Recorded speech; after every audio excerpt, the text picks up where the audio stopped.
Hello everyone, we are Group S, and our topic for the final project is Adaptive Task Scheduling, Maximizing Productivity with Variable Efficiency. So what are we going to do?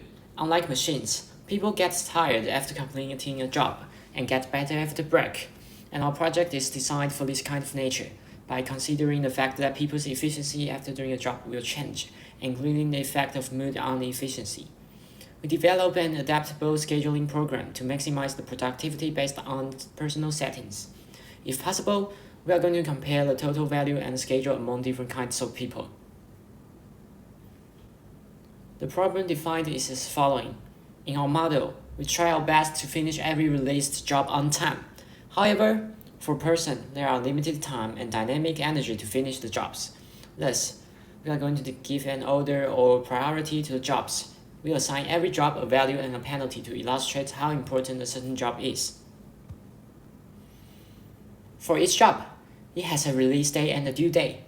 If a person completes the job on time, he or she will gain a value. If he completes the job but not on time, he or she will get nothing. If doesn't complete the job, he or she will get a penalty. The value and the penalty are different among every job due to its importance. Our goal is to maximize the total value minus the total penalty.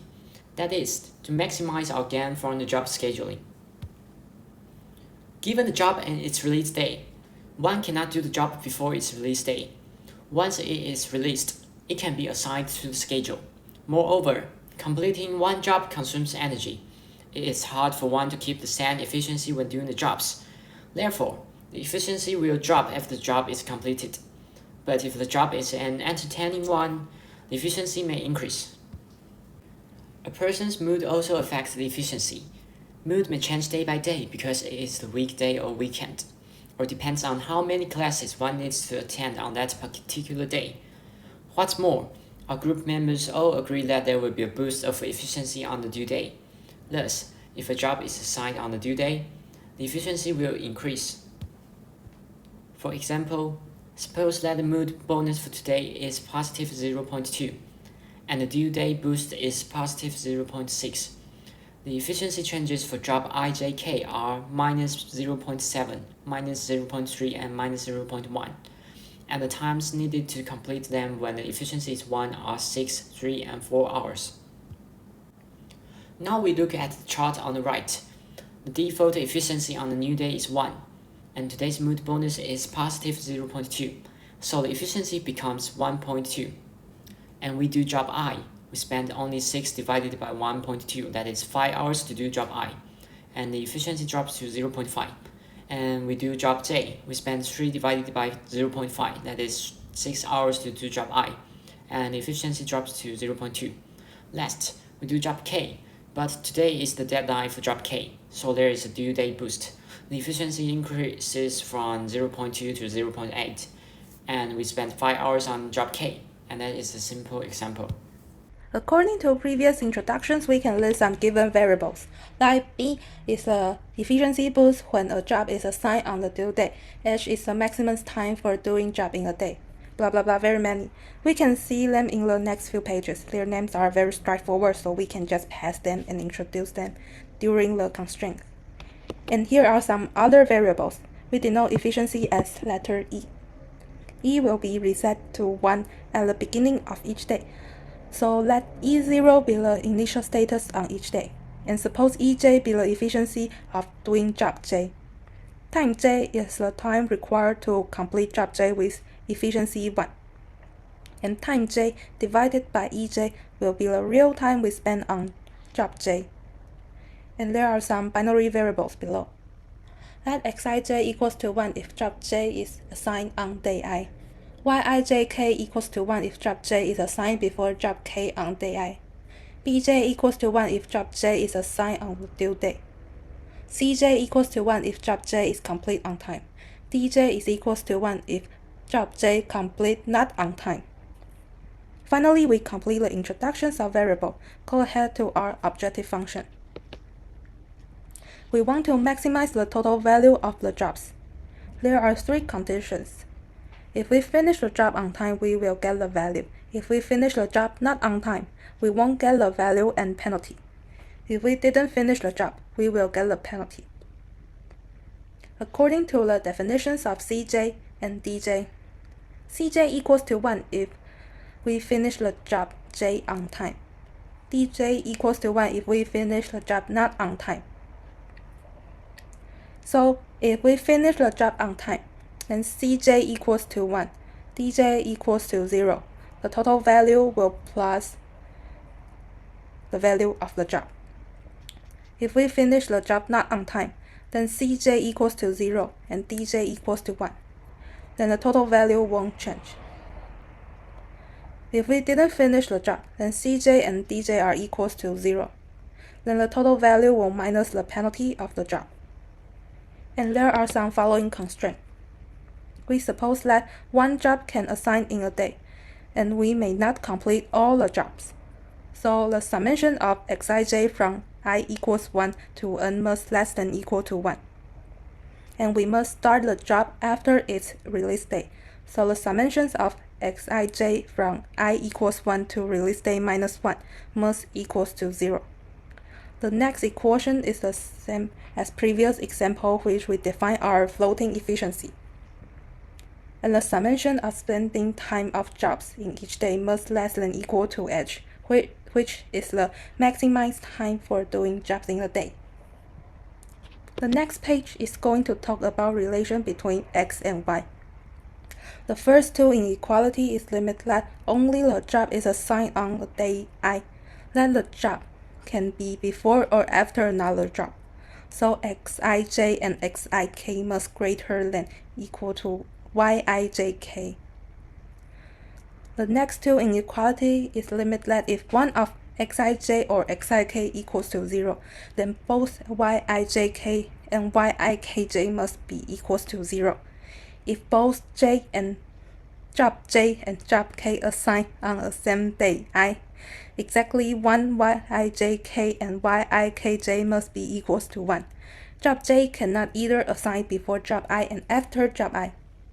The third inequality force that at least one yijk and yikj equals to 1. And the fourth inequality force at most one yijk and yikj equals to 1. According to the definitions of bj, bj equals to 1 if the job is assigned on the due date. So bj must less than equal to x due date j. Cj is equals to 1 if job j is complete on time. So it must less than equal to summations of xij from I equals to release date j to due date j. Similarly, dj is equals to 1 if job j is complete not on time. So it must less than equal to summations of xij from I equals to due date j plus 1 to n.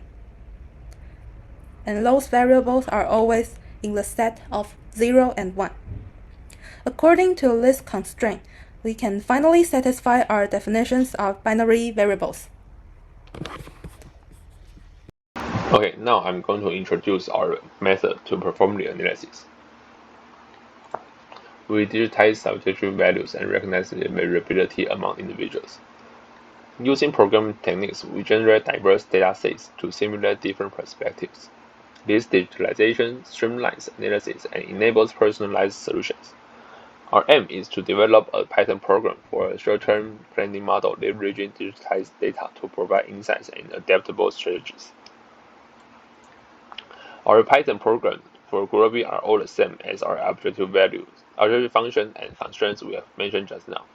Besides, we use 30 seconds as time limit to compare to the performance of the heuristic algorithm. We set the time limit because our constraints are nonlinear, and thus cause an endless time to be executed. As for our heuristic algorithm, each day we evaluate all unassigned jobs that are eligible for assignment on that day by calculating their index value using a specific function. We then sort these jobs based on their index values in descending order, starting with the job that has the highest index value. We attempt to assign it to the current day. If the job cannot be assigned, we proceed to the next day on the list. If none of the jobs can be assigned for that day, we move on to the next day. This process continues until all days have been considered. Our job index calculation is defined as follows. as following. Days to do is the job's due date minus the day, and days to end is the last day minus the day. And here is our function to calculate the index. If the day is less than or equal to the job's due date, we add these two things together. The first is the job's value divided by days to due plus 1 times the job's time. And the other is the absolute value of the job's penalty divided by days to end plus 1. We use these above coefficients because we think if the job has a higher value or penalty, we should assign it earlier. And also, if it is almost the due date, we should assign it as soon as possible. And the same for the days to end compared with penalty. As for the other condition, we just need to calculate the term for penalty and days to end because we don't have value anymore. So now let's look at the scenarios in our formulations. First, the fundamental settings is we assume a people have 10 days, 20 works, and each day he has 8 hours to deal with these 20 works. And these parameters are assigned randomly in an uniform distribution in an reasonable interval. And now let's especially look at the mood because we assume that the people have some good mood in an previous half days and have some bad mood in the second half days because we are going to simulate the student that have a bad mood near the end of the semesters. Now we are going to change some parameters and to see how much it will affect the job scheduling and the objective value. First, we are going to change the daily working hour from 8 to 10. In the case 2, we are going to double the original efficiency boost. In the case 3, we are going to multiply 1.2 and 1.5 by the original efficiency change for each job. Let's see the results for each case. In case 1, the objective value of the daily working hour is equal to 8 is less than the daily working hour is equal to 10. This is because 1 have more time to task with the job. The gap between Groby and heuristic is smaller when h equal to 10 because the heuristic may lose some time in everyday last few hours. The average time lost for a day would assume be equal. Therefore, when every day hour is higher, the average time losses proportion may be smaller, thus are more likely close to the Groby's objective value. Now let's move on to the second case. The second case is compare the efficiency boost to the double of the efficiency boost. We observed that the heuristic objective value are the same in the two scenarios. This is because we do not consider the efficiency boost in our heuristic algorithm. This may be the weakness of our heuristic. However, in intuition, it is more likely to schedule a job on the due date if efficiency boost is higher. And because of the efficiency boost, it will take less time to complete the job and we're more likely to assign additional job on that day. Therefore, the total value will rise. So we can see this in the Groby objective value. Now let's move on to the third case. We use two different data sets to simulate the efficiency change, or we can say the efficiency lost after one doing the job. We use the original efficiency change compared with the original efficiency change multiplied by 1.2 and multiplied by 1.5 to compare the difference in these scenarios. The objective value of the original efficiency change is more than the efficiency change multiplied by 1.2 and 1.5. This is because one needs to spend more time to deal with the job. The gap between Groby and heuristic is smaller when the original efficiency change, because the more time the job need, the more difficult the heuristic to assign the job. That's all for 3 cases. The project aims to develop a flexible scheduling model, accommodating human productivity and preferences, employing a heuristic algorithm and data analysis. Increasing maximum daily working hours led to higher objective values, with the heuristic performing relatively better in longer workday scenarios. Doubling the efficiency boost yielded higher objective values, indicating potential task completion incentives, albeit with an increased gap between heuristic and Groby solutions. Okay. Elevated job efficiency requirements result in lower objective values, posing challenges for task allocation efficiency. Future work entails integrating in a continuous efficiency modeling and refining the heuristic to capture dynamic productivity factors, aiming to develop a robust scheduling towards adaptable to diverse preference, optimizing task allocation for efficiency and satisfaction.